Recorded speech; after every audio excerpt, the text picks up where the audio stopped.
आप सभी का स्वागत है।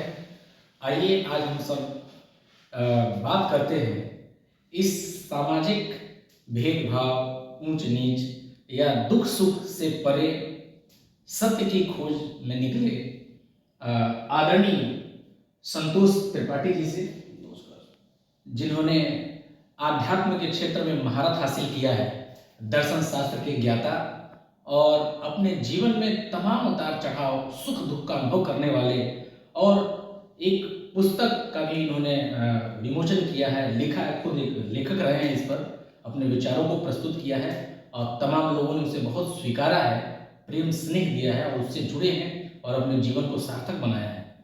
तो आज हम बात करेंगे आदरणीय त्रिपाठी जी से कि इस मिथ्या रूपी समाज में, मोह माया रूपी समाज में सत्य क्या है और सुख क्या है। देखिए, बहुत बड़ा सवाल है। सत्य और सुख ये दोनों एक दूसरे के साथ जुड़े हुए हैं। आप सुखी तभी महसूस करेंगे जब आप उस सत्य को पा जाएंगे। लेकिन बहुत सारे ऋषि मुनि महात्मा थे जिन्होंने सत्य की खोज की, लेकिन सत्य उन्हें मिला नहीं। और इस सत्य की खोज करने वाले जितने भी लोग थे वहां तक पहुंच नहीं पाए। लेकिन जहां मैं पहुंचता हूं, सत्य को मैंने जहां जाना, सत्य यही है कि न तो भूत के किसी बात का आपको गम हो और न तो भविष्य के बारे में आपके दिमाग में कोई चिंता पड़ रही हो।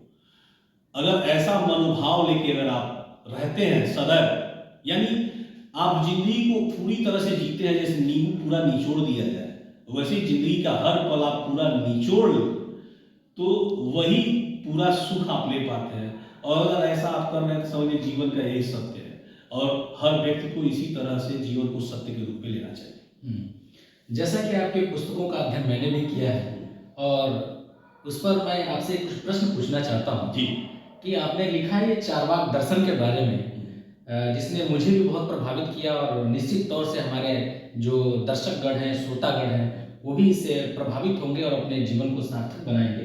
तो आप ये चारवाक दर्शन पर थोड़ा संक्षिप्त प्रकाश डालें ताकि उससे हम सभी जो है अपने जीवन को सफल बनाएं। देखिए, भारतीय दर्शन में चारवाक दर्शन जो है बड़ा ही क्रांतिकारी दर्शन रहा है जी। और चारवाक ने यहाँ तक कहा है कि आप जिंदगी को पूरी तरह से जिए, आप बहुत ज्यादा नैतिकता पे मत जाइए, आप घी पीजिए, उधार लेके पीजिए। कहने का मतलब है कि नैतिकता भले ही थोड़ी आपकी नीचे चली जाए, लेकिन आपके सुख में अंतर नहीं आना चाहिए। ये चारवाक का सिद्धांत, और मैं समझता हूं कि ये उचित नहीं है। नैतिकता का जीवन में मूल्य है, और नैतिकता ना हो तो फिर आप का जीवन अच्छा नहीं माना जाएगा।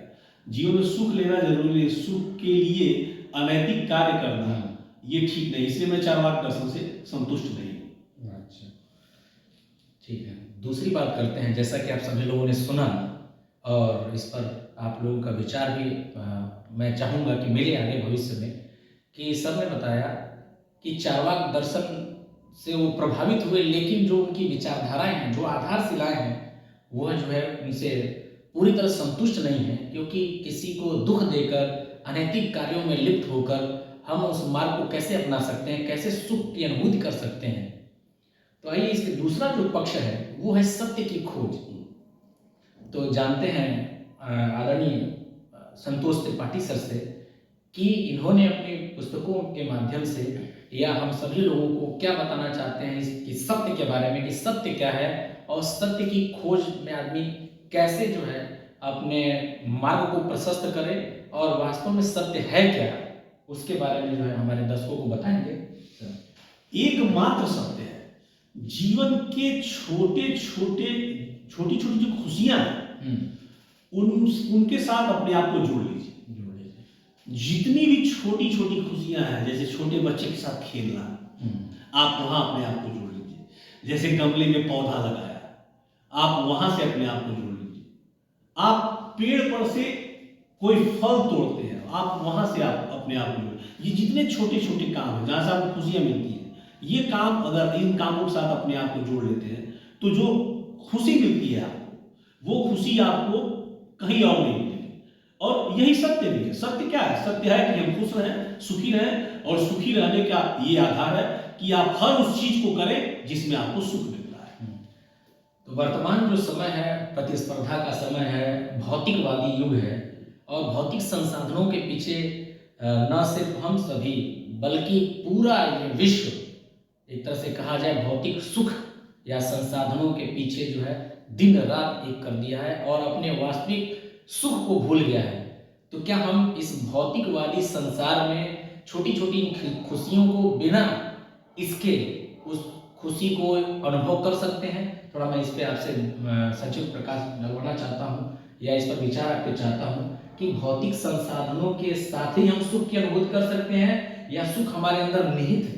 नहीं, सुख तो निहित है। आपकी ये बात मुझे अच्छी लगी। सुख निहित है, आपके अंदर सुख छुपा हुआ है। सुख बाजार में मिलने वाली चीज ही नहीं है कि हम बाजार जाए, जैसे कोई चीज ले लेते हैं, इतना दे दो हमें, उसके लिए हम पैसे दे देते हैं। बाजार में कहीं सुख की दुकान नहीं है।